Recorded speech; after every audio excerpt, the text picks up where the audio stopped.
if you were to tell, out of 10 people off the street, hey, I'm leaving a 6-figure job to go sell commission-only life insurance. I never sold life insurance before. They think you're crazy. Yeah, they thought it was nuts. Right? Was there anyone around you going like, dude, what are you doing? Yeah, a lot of people were like, hey, don't worry, we'll have a seat back here when you come back in 6 months. Oh, at the dealership. Yeah. So I was like, I'm not coming back. Like, it just fueled me more. Oh, so it had to motivate the hell out of you. Yeah, and everybody wanted me to kind of stay around. They're like, oh, I'll stay for another 6 months. We'll let you do it like part-time. I'm like, no, I'm all in. Right. Like, I'm not dipping the toes. I'm going all in.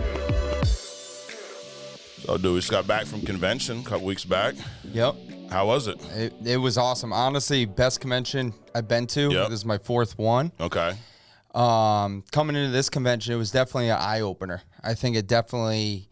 This was one of my best conventions, and then coming into it off of a down year that I had last year, I think it fired me up a lot more, kind of held accountability. I can be better. Right? So I needed to come into this year just being better. Got it. So, because you've hit Hall of Fame twice personally, right? Yep. So I'm looking at your number. Your first year with us was 21. You sold just right around 200,000 sold, right? And then 22, you were 411 sold. Hit Hall of Fame personally. Year after that was like 430. So you did it back to back. And this year you were down about 100 grand, 320. Yeah. What happened? I think a lot of it, I'm not trying to make excuses about it, right? Some things happen with life. I had a kid, right? But I think overall, I think I just got to be better, right? My work ethic, I think, kind of slacked a little bit. Okay. Which I needed this convention. It was like perfect timing for you. It was perfect timing because it kind of evaluated how I came into the year. I just got to be better, overall. I saw what I did. I'm like, I just didn't do enough. Yeah. Right. I know I could, as far as dialing a lot more, trying to help a lot more people. I definitely slacked. Yeah. Right. So I needed the eye opener, not being Hall of Fame. Right. Sean pulling me aside and everything. Like and Eric Thomas said it best, right? I think you create a standard for yourself. Yeah. That was my standard, right? You feel like you didn't live up to your standard. I didn't live up to my standard. Yeah, definitely. It was a great year. I take for granted, being in this business, but I think too, like being so involved in this business, I love it, right? Right. And kind of like, hey, hold myself to that standard, right? Yeah, absolutely. That's a down year. I mean, 320,000 sold. It's still a lot of life insurance sold. Yeah. It's still a lot of money, right? Still a lot of families being helped. Yep. But you're looking at it like, well, I did this the year before. That's where I want to be. Yeah. I don't want to be here. Exactly. But you already 1 month into this year, you're already on Hall of Fame pace. It's like, obviously, you got to continue 12 months. Yep. But you did over 35,000 your first month. Yeah. In this year. Yeah. How much was not hitting Hall of Fame? Like, how much did that motivate you to start this year strong? I was in the stage, I was so mad at myself. Yeah. I think fired up, and to walk across that stage and like walk by Sean. And then he pulled you aside. Yeah. So I'm like, I knew it. I knew this was gonna happen. But I think it holds me accountable. Yeah. For a lot of it, like I know I can do it. I can even do better than what I've been done my previous years. Right. So I think I let a lot of distractions get involved that I probably shouldn't have, and been a little more strict on my schedule. Right. So now there's a bet going, right? Yeah. Yeah. Between you and who else? Andrew Taylor, I think Frank. Frank, yeah. Yeah. I think Sean. Okay. I think Sean was on it. But I got Andrew Taylor, got 10 on me. I'm not gonna let him down. Okay. So. What you have to sell how much for Andrew to win? I think I just got to beat the other guys. Okay. Which I think this is going to be my biggest year. Okay. Right? I'm going to hold it accountable to myself right here, say it on here, say it live. But yeah, this will definitely be my biggest year for sure. Love it. Awesome. And your background, we've talked about it in past True Talks, but just anyone who has not seen those, your background prior to this was not in sales, right? You worked at a motocross sales place, but you were in like repair, right? Like mechanic. Yeah. So I came out of high school, got my certificate. Yep. Paid I don't know $20,000 to get a certificate to turn a wrench. Really? Yeah. So went to school. It was Lincoln Tech, I think, at the time. They might have changed the name of it, but yeah, did that, and then you raced as a teen, right? Yeah. So I raced. My parents separated. We kind of had to quick sell the house, so it was kind of that was and that was at age 20, 21. So it was kind of go figure it out, go work, grind, figure this thing out. So. Gotcha. Were you still in school at that point? No, I just started my job at the dealership. Got it. Okay. Right. So actually with Eric Anthony, my first getting hired, he was like, hey, cool. You want a job? Awesome. Yeah. You got to go deliver this bike until 9:00 at night. I'm like, yeah, no problem. I'll do whatever it takes, Got it. So. But, so you worked there for how long? 9 years. What'd you make your first year there? First year I actually did look at it. It was like $28,000. Okay. So you paid $20,000 to get the certificate, and then made less than that your first year. Yeah, in the job. It's crazy. It just didn't make any sense. I'm like, thought about it. I'm like, damn, I really did invest that into this. So, but you worked your way up, right? Like, what was your best year there? 105,000. Okay. You were still a mechanic, or what were you doing at that point? That's when I transitioned. So I went from mechanic. Yep. To parts, Okay. worked in there for like 3 years, and then I transitioned to sales like my last 3 years. Got it. Okay, so you had 3 years of sales before you joined us. Correct, yeah. Yep. And best year, you said 100 and what? 105. 105, okay. Yep. And at the time, I mean, like, how'd you feel about that then? It was a grind because it was like right when that COVID stuff happened, and it got quiet. No one knew what was going to happen at the dealership, right? Yeah. So then all of a sudden they started giving out money and everything else, and then everybody was just buying everything. It was a grind. That 105 was not easy. How many hours you think you worked a week back then? Sometimes 70, 80. Yeah. Like I would go in at 9. I probably wouldn't leave the dealership till 9 o'clock at night. Right. If someone came in and they wanted a bike, they were getting a bike, right? Yeah. Urgency was huge, right? Yeah. Which it is still live up to this day. It kind of built me into that. Right. So, why'd you end up leaving? I think a lot of it was, finding more time. I knew I could do more. Yeah. The cap, of what I could make. And, my wife said to me, we wanted to eventually build a family, and it was going to be hard to do it at the dealership. 6 days a week. No kids at the time, right? No kids. Yep. You and your wife. Mm-hmm. No kids at the time. And my wife kind of sat me down, and she was like, we can't do this. We can't raise a kid when you're working here. Right. So it was kind of came to realization, hey, I had to find something different. Yeah. Right. So. And as far as a cap, like, how much could you have grown from that 105, or were you pretty much at the ceiling? I was at the ceiling. Really? Yeah, I think I was excited about it, but I knew there was more, right? Because I knew I could do better. I could definitely I worked my tail off for it. Right. And I was like, to do that back-to-back years, coming off of something that was unheard of with the whole COVID thing. Yeah. So going into it next year, I knew it was probably going to be a down year. Like, I knew that was probably my highest I was ever going to be. Yeah. And I was like, I just wanted more. Gotcha. So. Yeah. Yeah, it's almost like it's cool to, I made 6 figures, but knowing what you had to do that, and knowing that I'm going to have to do this same thing over and over just to be here, right? There's no real growth. This is it's where you're at. Yeah.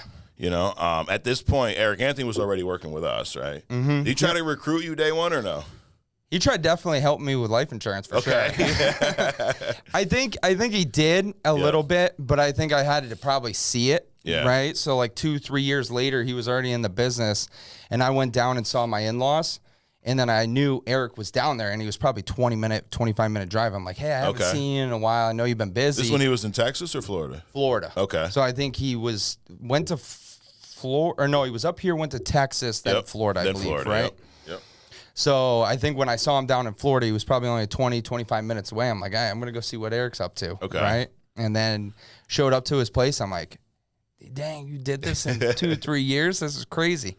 And I'm like, where do I sign up? I was like, I need change, right? And I remember he was doing the same thing you were. I mean, maybe it was in management, but he was in sales at the motocross spot, right? Yeah, and same thing. I mean, Eric was working his tail off, right? He was there 80 hours a week. Mm-hmm. He was nonstop, and he did so much. He put a lot into the business too, right? And growing it and marketing it and doing bike nights and all that stuff too. So it really boomed it. And then so see him. You went down, saw his place, and saw his stuff. What'd you think? And then he took me out on a boat ride, and I'm like looking at these houses. I'm like, this is crazy.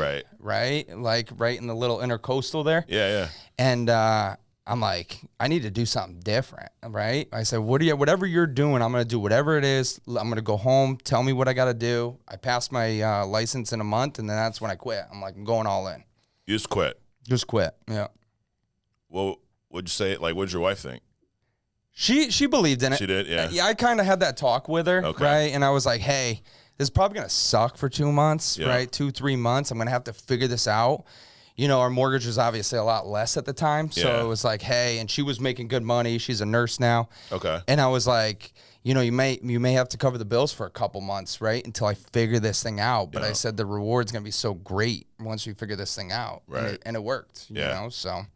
Looking back, like, I bet if you were to tell, you know, out of 10 people off the street, hey, I'm leaving a 6-figure job to go sell commission-only life insurance. I never sold life insurance before. They think you're crazy. Yeah, they thought it was nuts. Right? Oh, was there anyone around you going like, dude, what are you doing? Yeah, a lot of people were like, hey, don't worry, we'll have a seat back here when you come back in 6 months. Oh, at the dealership. Yeah. So I was like, I'm not coming back. Like, it just fueled me more. Oh, so it had to motivate the hell out of you. Yeah, and everybody wanted me to kind of stay around. They're like, oh, I'll stay for another 6 months. We'll let you do it, like, part-time. I'm like, no, I'm all in. Right. Like, I'm not dipping the toes. I'm going all in. Right. Right? It's that whole, like, crabs in a bucket mentality, right? Because I would assume, I don't know these people, but a lot of them probably had been there for a long time. Yeah. Right? You're probably one of the younger guys, and they're looking at him like, look at this dumb young kid thinks he's going to go out and make all this money. He's going to be right back here with us. This is young. Yeah. Right? Like, yeah. But I think part of it is it's not so much how they view you, it's how they view themselves. Like, well, I can never do that. So who the hell does Gary think he is trying to do that? Yeah. I knew at the time I didn't have a lot to lose. Right? Like, what was the worst case scenario? Obviously, go back to the dealership, but I wasn't going to do that. And how old were you then? 27 at the time, 28. Just turned 28. So young enough to where even if it didn't work, like it wouldn't ruin your whole life. No. But old enough to where, like, I probably need to figure some shit out before I get, 35, 40 years old and I'm at this dealership now with a kid and then you're trapped. Yeah, exactly. Right? Imagine if you had, like, how's your kid now? I just turned 1. 15 months, 16 months. Yep. But imagine having a, 1-year-old and you're 40 years old and you're at the dealership making 105, 120, knowing that, it ain't great, but I can't walk away from this with a 1-year-old at home. Yeah, exactly. It was like almost the perfect time to make a jump like that. Yeah, definitely. And that's why I was like, if I do it now, this will be the time to do it and just let it go. You're betting on yourself. Yeah. Right? So I was like, I'm going to figure it out. There's no way. Now, when you were in sales at the dealership making over 100, was that straight, was that salary, mix of salary and commission? So I was making probably salary about like $1,000 a week. Okay. And then commission was whatever, eventually got to the point where it was whatever the sales department was. Got it. So whatever the sales department, whether I sold it or not, whatever everybody else under me or whatever I sold to, it kind of groups like in a pool. Yeah, exactly. Got it. And so it was probably 50-50. 50 salary, 50 commission. Right. So. Which is a big difference from what we do here. That's why, I will never sit here, Gary, and go, oh, anybody can do this. Everyone will be great at it. No.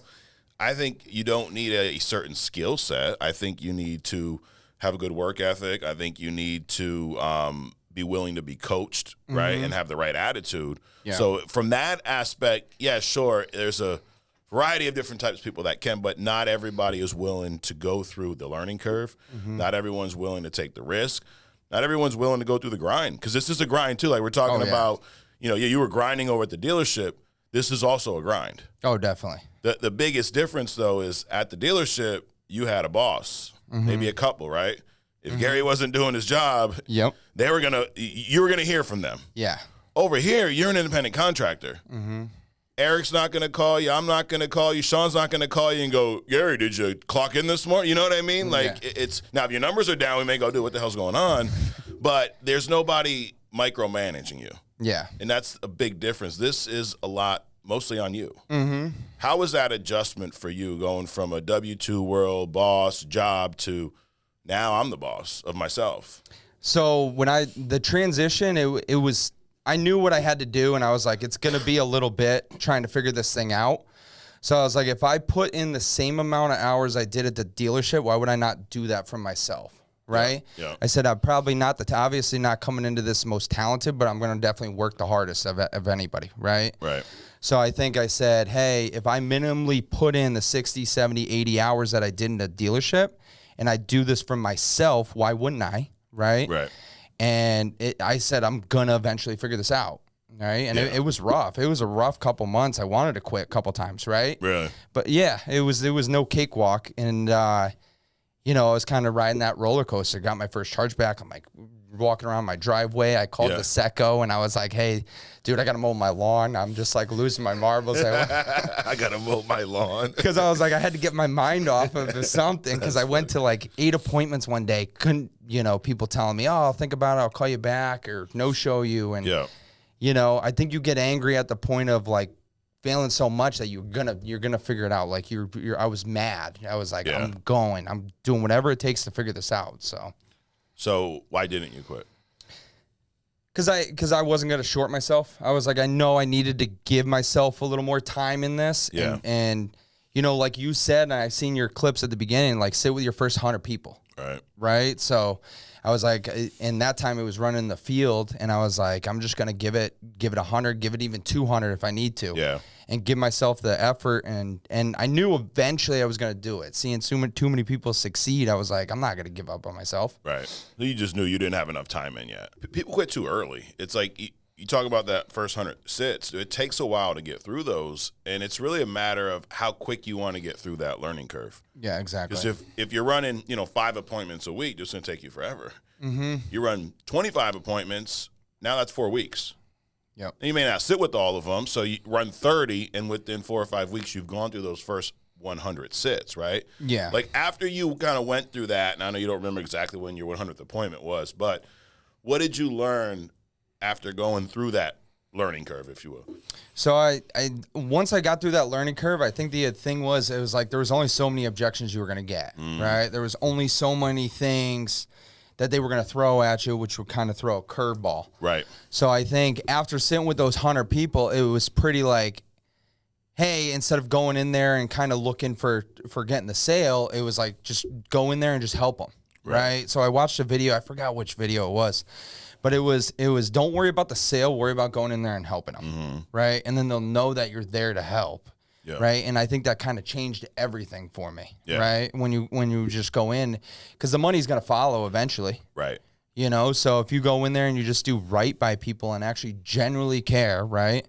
And there's some houses, even to this day, I'll talk to them on the phone and they just got me teared up, and it's just like, I'm glad I actually helped them. You know what I mean? And they kind of gave me some stories, and it was like, you know, but what we do is real, right? So I think when you change the aspect of that, instead of looking for just a sale, and actually like generally want to help these guys, you know, 100%, because your clients can tell too, right? Like if definitely. you're in there, and it's hard in the beginning. I always talk about this, like you left a job where you were making decent money at the time, right? Now you look back now, you're probably like, I wouldn't get out of bed for that, but at the time you're like, shit, not bad. Yeah.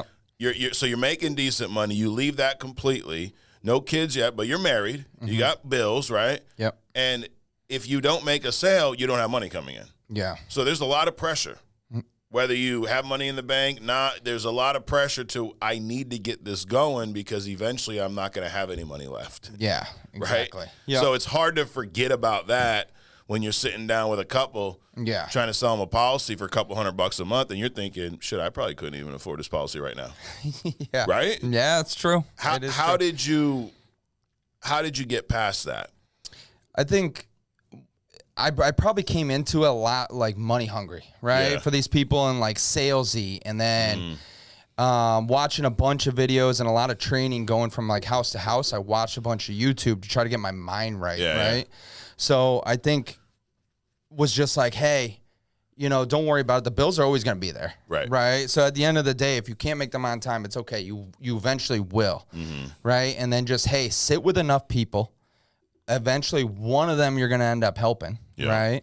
And eventually it's just going to start clicking and start working, you know? So I think it was just get the reps, if I could sit with 15 people, I would, right? A day. Yeah. I remember my schedule in the house was going like up to Springfield, Mass, come down to New London County, and then go back up to Providence, Rhode Island. It was like you had 3 states in one day. Oh yeah, I remember you know, those days. And it was crazy. I was like, I would do whatever it takes, you know, because I knew what the reward was going to be. You know what it was eventually going to be. It may be a struggle now, but I know down the road I'll be glad I did. Right. So. You talked about when you got your first charge back, right? It was so bad you wanted to cut the grass. Yeah. But, I mean, that's something that, again, doesn't happen in your job, right? Like, no. you sell a ATV, you sell a bike, you sell whatever. you're going to get a chargeback on that, right? Yeah. I mean, it doesn't happen. Yeah. This is a lot different. I remember I was 3 months in before I really felt the effect of chargebacks. Yeah. So here I am making sales. I got to figure it out, dude. I'm loving it. And I remember March of 2010 rolled around, dude.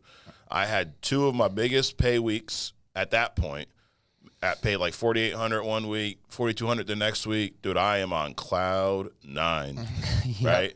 The next week, what happens? I got paid nothing. It's like, well, what the hell's going on? I got, a couple weeks that were good. So I'm like, yeah, whatever, But I'm like, how come I didn't get paid? And they're like, well, these policies canceled. I'm like, okay, and? Well, now you owe the money back. I'm like, oh, shit.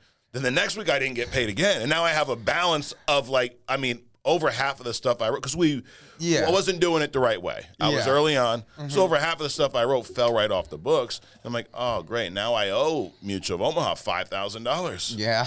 That sucked. It's a wake-up call. It does. It does. So what was it like when you got your first chargeback? I got my first, I'm just like, oh, man, now I got to sell, X amount of policies to do it. And it was like, I remember that first chargeback, too. I went and sat with the guy 3 times. I wrote him a wrong policy, right? And I was like, oh, I got to go back and do it. And then I messed up his banking info. I'm like, I remember he was a Green Bay Packers fan, right? And we were talking about Aaron Rodgers at the time when I started connecting with him. And I'm like, and then a week later, he ends up canceling it. I'm like, are you kidding me? I just put in like 6-7 hours with this guy going back and forth.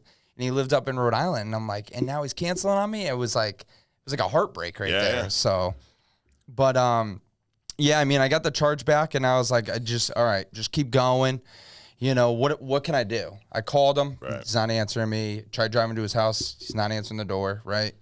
I did everything. I exhausted everything I could. Yeah. Right. So I just tried to move on, and, it stung for a little bit, but then eventually you just got to get over it. Right. That's the thing, we talk so much about the upside, right? How much you can make, how much a policy pays. If you're at 100% comp and, you sell a policy that costs $1,000 a year, you're going to get $750 advanced to you like that, right? Yeah. And now you guys get paid so damn quick. It's like next day a lot of times. Yeah. So the upside is great, but I think sometimes we talk too much about that and not the downside, not the cost of doing business, right? Yep. Like your first full year with us, how much did you gross? So did about, I think, 2 and change, probably spent about 40 to 50,000 on leads, I think, at the time. Yep. So gross, probably with chargebacks too, maybe like another 20,000. So probably right around 130 to 150,000. Okay. Gross or no? That's net. Net. Yeah. I'm sorry. Yeah. Got it. And you gross probably around 2? Yeah. Yep. Right around 2. Yep. Yeah. So, it cost money to make money in this business, right? And that's a big adjustment too. Like when you're at the dealership, your cost is like the clothes on your back and your gas getting there, right? Everything else is your time. You're not paying for leads or marketing fees or whatever. People are coming in however they're coming in. Yeah. But here it's like, I'm going to make this, but I got to spend this as well, right? Yeah. And a big thing, too, from the dealership, we always said it. It was like, you're like a Walmart cashier. Mm-hmm. People came in. They knew what they wanted. Right. You really didn't have to sell them on it. They wanted it. Correct. Right? It's just, hey, how are you paying for it? Cash or finance? Right. Right? So it was a simple sales, where this is you're trying to not really chase the people, but you got to go to them. Yeah. They're asking for the info, but you got to get to them and be informational about it and be genuine. So they didn't walk into your office like, hey dude, I want a policy. Yeah. Like they filled something out. Yes, they are interested. Yeah. But then you got to take that and convert that. Correct. And what we talk about leads, clients say, what a lot of y'all don't see that if you're not with us, every lead costs you money. Mm-hmm. And they go, I mean, what's the cheapest lead you bought? What's the most expensive lead you ever bought? I bought 50-cent dollar leads, and then I've had $60, $70, $80 leads. Yeah, $80 one lead. Yep. One person. Right. And you're not guaranteed to close that person. No. You could spend $80 on 10 leads, $800. Mm-hmm. Maybe you close. What if you only close 2? Yeah. Right? Yep. It could happen. It's true. There is a risk to do this. Yep. But that's why the mindset's so important. You talk about early on what kind of got you through was getting your mind right. Yeah. The mind was it was a huge roller coaster, right? Yeah. But I think a lot of it, too, you look at it, and I always had it in the back of my mind, the good's always going to outweigh the bad. Right. Right? So you'll have a couple good weeks, and then you'll have a bad week, but the good weeks outweigh the bad so much, So that's what I always had in my head. I knew that always the good was always going to be the good, right? It was going to be great. And then the bads were the bads. But if you kept it monotone, right? Right. That was the best way to go about it. Yeah. And I feel like every agent struggles with one or the other, right? Because you want to stay here the whole time. Yeah. It's not easy. No. Like, I talked about when I had it was my first 2 really big pay weeks. Dude, I was riding that roller coaster in the wrong way. I was on top of the world, dude. I'm like, I close everybody, give me the leads. Then all of a sudden, I had these chargebacks. Also, what I didn't tell you earlier was as I have these chargebacks, I had a day set up with 10 appointments. So I'm like, dude, I'm going to go out. I'm going to fix this today, bro. Of course, because I'm just that good, right? Dude, I went 0 for 10. Wow.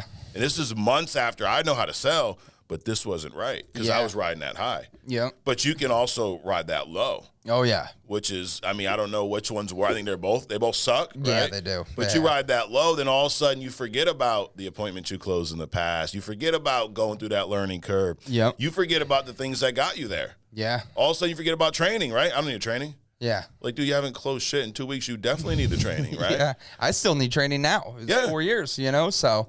Dude, the top guys do more training than the guys that are struggling. Yep. I promise you. Yep. Steve Giordano will be up here in a few weeks, and I guarantee you he'll sit down and talk about all the training he gets on. Yeah. You're like, but he's the #1 producer for the past 3 years. Yeah, I know. But that doesn't mean he can't learn from you. It doesn't mean he can't learn from somebody else. Yeah. Which is why he's in that spot. Yeah, exactly. It's true. You know? I mean, when you've struggled, was it hard for you to go back to the training, or you just knew I had to?